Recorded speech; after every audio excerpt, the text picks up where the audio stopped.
Usually कभी कभी हम लोग को रिजल्ट मतलब 3:30 के बाद मतलब बाजार बंद हो जाने के बाद देखने को मिलते हैं। बट खासियत ये है कि इस वक्त के जो रिजल्ट है कंपनी ने ड्यूरिंग द मार्केट आरसी यहाँ पे पब्लिश कर दिए हैं। मतलब हम लोग को बाजार चलते वक्त ही बजाज फाइनेंस के रिजल्ट आ भी गए एंड इसके ऊपर क्विक रिएक्शन क्या था वो भी यहाँ पे देखने को मिला है। सो रिजल्ट को हम लोग डिटेल में देखेंगे, आगे यहाँ पे क्या करना चाहिए, रिजल्ट खराब है अच्छे है, मैनेजमेंट की कमेंट्री क्या है, आगे की रणनीति क्या है, वो भी हम लोगों को यहाँ पे जरूर देखनी है। तो चलिए दोस्तों A to Z सारी बातें समझ में आ जाएगी, इसी वीडियो में आप लोगों को सारी बातें देखने को मिल जाएगी। तो फटाफट इस वीडियो को स्टार्ट कर लेते हैं। सो दोस्तों सबसे पहली बात यहाँ पे हम लोग आ जाते हैं रिजल्ट के ऊपर जाने से पहले एक बार बजाज फाइनेंस के ऊपर। ऐसा मैं क्यों कर रहा हूँ, क्योंकि अगर आप लोग देखोगे तो रिजल्ट हम लोगों को यहाँ पे क्लियर कट देखने को मिल चुके हैं। हालांकि अगर आप लोग देखोगे तो यहाँ पे टाइमिंग लिखा था कि 4 बजे शाम को आ सकते हैं, बट ड्यूरिंग ही मार्केट हम लोगों को इनके रिजल्ट देखने को मिल गए।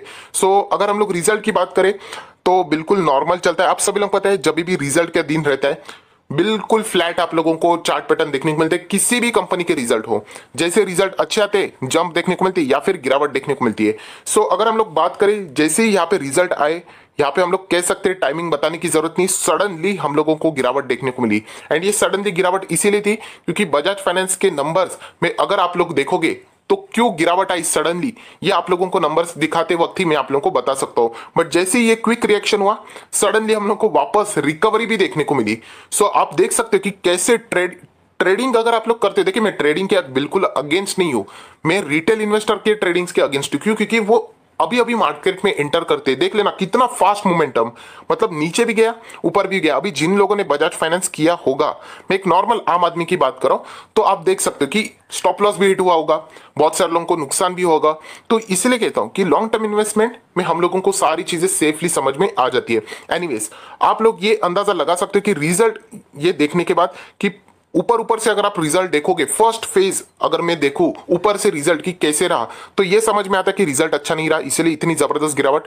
बट अगर आप लोग थोड़ा टाइम दोगे तो आप देख सकते हैं कमबैक भी यहाँ पे आया है। सो यहाँ पे कुछ चीजें ऐसी है जो कि आप लोगों को डिटेल में जानने की जरूरत है। एंड इस वीडियो के माध्यम से कुछ चीजें ऐसी है जो कि मैं आप लोगों को डिटेल में यहाँ पे बताने वाला हूं। तो चलिए दोस्तों बजाज फाइनेंस के डायरेक्टली रिजल्ट के ऊपर यहाँ पे आ जाते हैं।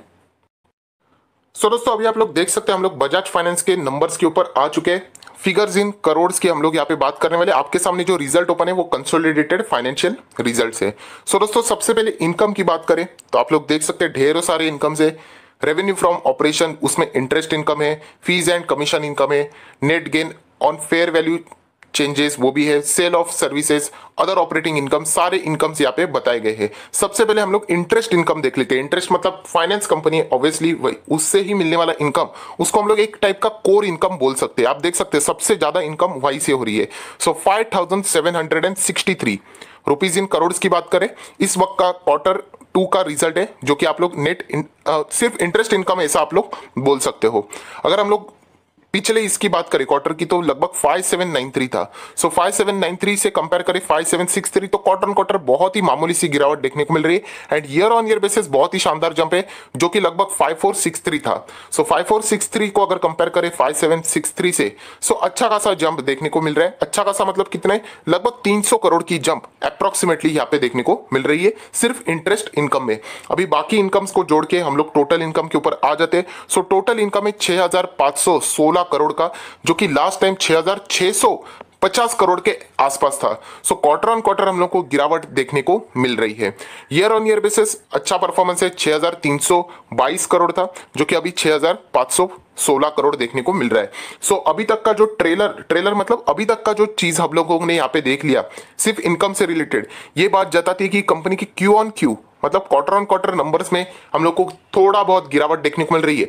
Year on year basis number यहाँ पे हम लोग को स्लाइटली अच्छे देखने को जरूर यहाँ पे मिल रहे हैं। सो दोस्तों आप सभी लोगों को पता है कि यहाँ पे बजाज फाइनेंस ने ट्रेलर भी लॉन्च किया था। ट्रेलर मतलब इससे पहले भी कुछ नंबर्स वो पेश कर देते कि कैसा इनका पिछले महीने का रिकॉर्ड रहा। सो वहां पे हम लोगों ने ऑलरेडी देख लिया था कि बजाज फाइनेंस के नंबर्स इतने खास नहीं थे compare to HDFC bank. HDFC bank मतलब देखा जाए बैंक एंड एनबीएफसी को मैं कंपेयर नहीं कर रहा हूं, बट देखा जाए तो एचडीएफसी बैंक ने बहुत ही शानदार ट्रेलर लॉन्च किया था, तो इसीलिए उनका पिक्चर भी हिट हो गया। सो वैसे अगर बजाज फाइनेंस की बात करें तो ट्रेलर अच्छा नहीं था, तो डेफिनेटली मूवी मतलब रिजल्ट की अगर हम लोग बात करें, ये जो रिजल्ट हम लोग देख रहे हैं वो भी हम लोगों को उसी टाइप का देखने को मिल सकता है। सो अभी तक की कहानी बिल्कुल उसी टाइप की चल रही है। अभी आ जाते हैं एक्सपेंस खर्चे के ऊपर। सो दोस्तों यहाँ पे खर्चा देख सकते हो आप लोगों को 5,217 करोड़, अगर हम लोग बात करें 5,340 करोड़ लास्ट टाइम से तो कम यहाँ पे टोटल एक्सपेंस देखने को मिल रहा है। एंड उससे पहले 4,300 करोड़ का था, जो कि अभी लगभग हम लोग को बहुत ही ज्यादा 900,000 करोड़ के आसपास यहाँ पे हम लोग को जंप होते हुए देखने को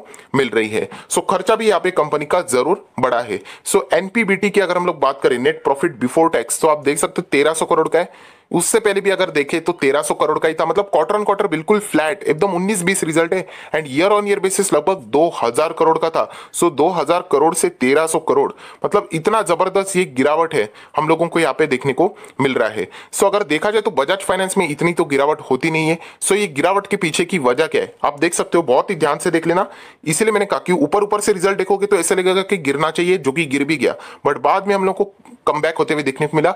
उसके पीछे की दो वजह है। सो सबसे पहली वजह वही भी अभी आप लोगों को दिखा रहा हूं कि ध्यान से देख लेना। यहाँ पे जो प्रॉफिट की अगर हम लोग बात करें तो देख सकते 1,300 है एंड यहाँ पे भी 1,300, यहाँ पे बिल्कुल सेम फ्लैट है। बट यहाँ से अगर हम लोग कंपेयर करें 2,000 से 1,300, बहुत ह्यूज डिफरेंस देखने को मिल रहा है। सो दोस्तों यहाँ पे आप लोग देख सकते हो एक्सपेंसेस में हम लोगों को एक एडजस्टमेंट करते हुए देखने को मिला है। एंड वो है दोस्तों एडजस्टमेंट नंबर सी। यस, आप ये सी यहाँ पे देख सकते हो क्या लिखा है, इंपेयरमेंट ऑन फाइनेंशियल इंस्ट्रूमेंट। अगर हम लोग इंपेयरमेंट की बात करें तो यहाँ पे आप बहुत ही ध्यान से देख लेना, 1,700 करोड़ यहाँ पे एक्सपेंस में लिखा गया है, मतलब प्रॉफिट यहाँ पे कम हो जाएगा। ये जो था ना इनकम इन लोगों का 6,500 करोड़, उसमें से 1,700 करोड़ और कम हो जाएगा। लास्ट टाइम भी अगर हम लोग देखें तो लगभग 1,600-1,700 करोड़ के ही आसपास था जहां पे इंपेयरमेंट का एडजस्टमेंट किया गया था। But year on year basis बात करें तो मात्र 594। सो 594 का एडजस्टमेंट एंड हम लोग ईयर ऑन ईयर बेसिस अभी की बात करें तो 1,700 का एडजस्टमेंट। सो लगभग हम लोग कह सकते हैं मोर देन डबल, और वी कैन से 2.5 इतना मतलब जंप हम लोगों को ये एक्सपेंस में देखने को मिल रहा है। एंड वो है इंपेयरमेंट ऑफ फाइनेंशियल इंस्ट्रूमेंट। सो दोस्तों इसका अर्थ एग्जैक्टली क्या होता है, सो इससे पहले भी मैं बता चुका हूं कि इंपेयरमेंट का अर्थ ये होता है कि reduction in the value of asset. मतलब अगर आप लोगों की गाड़ी बनाने की फैक्ट्री है, फॉर एग्जांपल आप बीएमडब्ल्यू बनाते हैं, बहुत एग्जांपल आसानी से बताना चाहूंगा, और आपकी बीएमडब्ल्यू की प्राइस है 100 रुपया, बहुत ही आसान से समझ लेना। 100 रुपया बीएमडब्ल्यू है, आपने बुक में भी क्या लिखा है कि वो 100 रुपए की है, बिकेगी, कोई कस्टमर आएगा 100 रुपए में बेच दूंगा। बट बाहर की रियलिटी कुछ अलग है।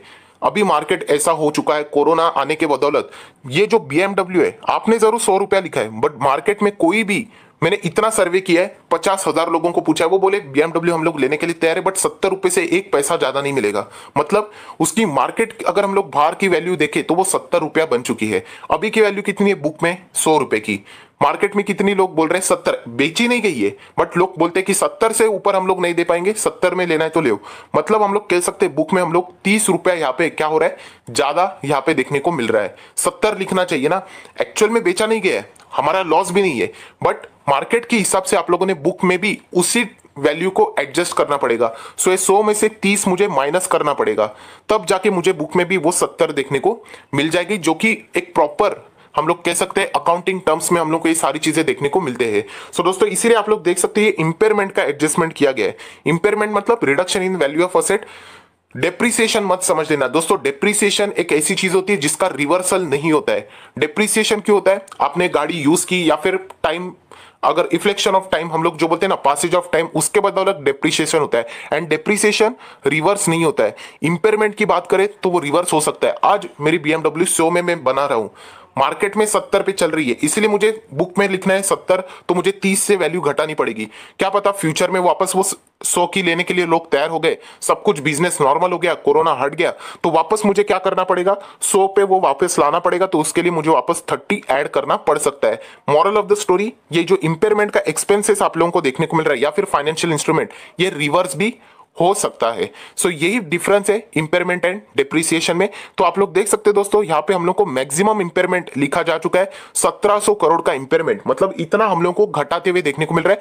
पहले अगर हम लोग बात करें तो 500-600 करोड़ चलता है, इतना तो होता ही है, बट आप देख सकते हैं कोविड के वजह से इंपैक्ट देख लेना, 594 से हम लोग को 1,700 करोड़, एंड लास्ट टाइम भी Q1 में भी देखना सेम 1,700 करोड़ के ही आसपास है। सो इसके कारण अगर आप लोग चेक करोगे प्रॉफिट बिफोर टैक्स यहाँ पे 1,300 एंड यहाँ पे 2,000 करोड़ के ऊपर है। सो इतना डिफरेंस क्यों जनरेट हो रहा है, ये इंपेयरमेंट के एडजस्टमेंट के कारण। सो ये दोस्तों हम लोग कह सकते हैं इसके कारण ये रिजल्ट हम लोग को डाउन जाते हुए देखने को मिल रहा है। एंड जो फाइनल प्रॉफिट अगर हम लोग यहाँ पे बात करें जो हम लोग को देखने को मिल रहा है, यहाँ पे मैं हाईलाइट करके बताना चाहूंगा, प्रॉफिट आफ्टर टैक्स 964.88। सो दोस्तों मतलब राउंडेड ऑफ कर लेते हैं, 965 करोड़ देखने को मिल रहा है। Last time quarter on quarter 962 था। सो क्वार्टर ऑन क्वार्टर बहुत ही बिल्कुल फ्लैट नजर आ रहा है, Q1 Q2 बिल्कुल सेम है। एंड अगर ईयर ऑन ईयर बेसिस देखे तो वो 1500 था। सो 1500 से 965 मैसिव गिरावट देखने को मिलेगी। बट ये सभी लोगों को पता था कि इंपेयरमेंट का एडजस्टमेंट होगा। बट स्टिल दोस्तों यहाँ पे एक ड्रॉबैक ये है कि 985 टू 986, वापस कहना चाहूंगा एक्चुअल प्रॉफिट 965 है, बट यहाँ पे अनुमान था 986 तक यहाँ पे आना चाहिए। ये अनुमान कौन करता है? क्या हम लोग इतने बड़े नहीं हो चुके? ये बड़े बड़े फंडामेंटल एनालिसिस करने वाले लोग, एक्सपर्ट लोग, दिग्गज ब्रोकर लोग, बहुत सारे लोग अपना अपना अनुमान लगाते हैं, उसमें से कॉमन कौन सा आ रहा है? तो 986 यहाँ पे आ रहा था। सो 986 होना चाहिए था, फिर भी 965 है। तो स्टिल हम लोग कह सकते कि अभी के भी रिजल्ट हम लोगों को कंपैरेटिवली सब कुछ मिला जुला के इंपेयरमेंट पकड़ के स्टिल हम लोगों को अभी भी नीचे देखने को यहाँ पे मिल रहे हैं। सो ये है वजह दोस्तों जिसके कारण हम लोग को नीचे रिजल्ट कम यहाँ पे नजर आ रहा है। एंड ईपीएस की अगर हम लोग बात करें दोस्तों तो ईपीएस को इस वक्त एज सच कंपेयर करने की कोई जरूरत नहीं पड़ेगी क्योंकि वो कंपेरेबल है ही नहीं, इंपेयरमेंट का एडजस्टमेंट किया गया है। तो हम लोग इस ईपीएस को कंपेयर कर सकते हैं जो कि 16.07 है, 16.04 है, बट इस इधर इंपेयरमेंट का बड़ा एडजस्टमेंट है नहीं, तो ऑब्वियसली ये ईपीएस हम लोग को ज्यादा ही देखने को मिलेगा, जो कि आप देख सकते हैं 26 और 16 कितना मैसिव डिफरेंस है। सो इसीलिए कंपेरेबल नहीं है, तो आप लोग यहाँ पे क्लियर कट देख सकते हो। सो आगे भाषा कर तो इंपेयरमेंट का जैसा जो बातें था वो मैंने आप लोगों को आसान भाषा में समझाने की कोशिश यहाँ पे की है। वापस कहना चाहूंगा ये जो इंपेयरमेंट के एडजस्टमेंट होते हैं वो रिवर्स होने के भी चांसेस, पॉसिबिलिटी यहां पे रहती है। और अगर आप लोग यहाँ पे डेप्रिसिएशन एंड अमोर्टाइजेशन फाइंड कर रहे हो तो देख सकते हैं नीचे अलग से लिखा हुआ ही है डेप्रिसिएशन एंड अमोर्टाइजेशन। सो इसको इंपेयरमेंट के साथ बिल्कुल भी मिक्स नहीं करना चाहिए। सो दोस्तों इसीलिए आप लोग देख सकते हो जब रिजल्ट नॉर्मली आ जाता है तो जो मेरा भी फर्स्ट रिएक्शन रहेगा वो डायरेक्टली प्रॉफिट के ऊपर ही हम लोग जाते हैं। प्रॉफिट कितना है? तो पहले था 2000 एंड अभी तो इतना नीचे सीधा 1300 के आसपास, 1000 के आसपास। सो फर्स्ट रिएक्शन बिल्कुल डिजर्व करता था कि स्टॉक इतना ही गिरे। बट अगर आप लोग टाइम दोगे तो आप लोगों को समझ में आएगा कि यहाँ पे इंपेयरमेंट के एडजस्टमेंट किए गए हुए। सो दोस्तों उसके बाद जैसे मैंने कहा कि ये जो कमबैक हुआ है उसके पीछे दो रीजन था। एक तो हम लोगों ने डिटेल में रिजल्ट इंपेयरमेंट का देख लिया, वो तो एक रीजन था। एंड सेकंड, मैनेजमेंट ने कुछ इंपॉर्टेंट चीजें बताई है, जैसे कि मैनेजमेंट ने ये भी कहा है कि ये सभी लोगों को पता था कि इस वक्त का क्वार्टर भी दबा दबा सा आने वाला है। ट्रेलर पहले ही बता चुका था कि पिक्चर अच्छी नहीं होने वाली है। सो ये ऑलरेडी एक्सपेक्टेड था कि ऐसा ही कुछ होने वाला है। बट पॉइंट नंबर 2, उन्होंने यहाँ पे कुछ कमेंट्री में बातें बताई है, जैसे कि Q3 के जो रिजल्ट है उनमें इनके नंबर्स इंप्रूव हो सकते हैं। अभी आप बोलोगे ऐसा तो हर एक मैनेजमेंट बोलेगा, दोस्तों ऐसा नहीं है। जो बड़े बड़े कंपनीज के मैनेजमेंट होते हैं वो जो बातें बोलते हैं उनके ऊपर सभी लोगों का भरोसा होता है। सो Q3 के नंबर्स इंप्रूव किए होंगे क्योंकि उन्होंने कहा है कि देखिए फाइनेंस की जो कंपनियां होती है उनका बिजनेस कब आता है, बिजनेस मतलब कब बढ़ता है, जब त्योहार आते हैं तो। एंड Q3 में मैक्सिमम त्योहार हम लोगों को यहाँ पे देखने को मिल रहे हैं। दशहरा हो, दिवाली हो, जितने भी फेस्टिवल्स है वो हम लोग को Q3 में यहाँ पे देखने को मिलने वाले हैं। एंड इसी के चलते उन्होंने कहा कि बजाज फाइनेंस का हिस्ट्री रहा है कि Q3 में उनके नंबर्स बहुत ही शानदार आते हैं।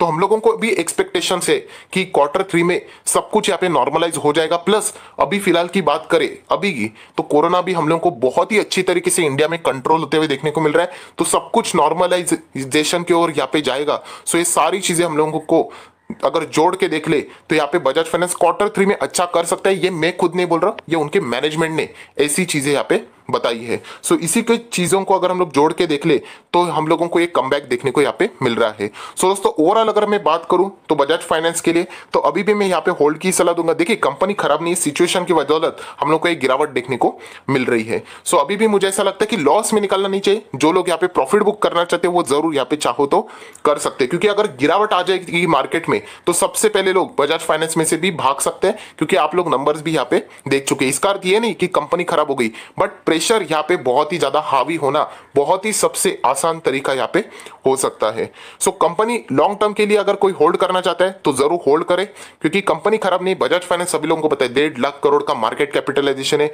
ग्रुप का भी नाम बजाज मतलब एक रेप्यूटेड ग्रुप है। तो डेफिनेटली ये सारी बातों को जोड़ के देख ले। सो यहाँ पे लॉन्ग टर्म के लिए आप चाहो तो इसको होल्ड जरूर कर सकते हो। सो वापस कहना चाहूंगा दोस्तों, बहुत सारे लोग मेरी जो वीडियोस को रिकमेंडेशन की ओर से देखते हैं। मैं कोई रिकमेंडेशन नहीं देता हूं, जो चीजें मुझे लगती है वो मैं सिर्फ आपके सामने यहाँ पे ओपनली प्रेजेंट करने की कोशिश करता हूं। सो उसके बाद आप लोगों को जो सही लगे वो डिसीजन ले लेना। इस वीडियो को सपोर्टिव रोल में ले लेना, कंक्लूसिव मोड में मत ले लेना। सो आपका जो डिसीजन रहेगा वो फाइनल डिसीजन रहेगा, क्योंकि पैसा भी आपका है तो डिसीजन भी आप ही का रहेगा। सो अगर आपको वीडियो अच्छा लगे तो लाइक एंड शेयर जरूर कर देना। So that's it, thank you very much दोस्तों, we will be meeting our next video. तब तक के लिए बाय।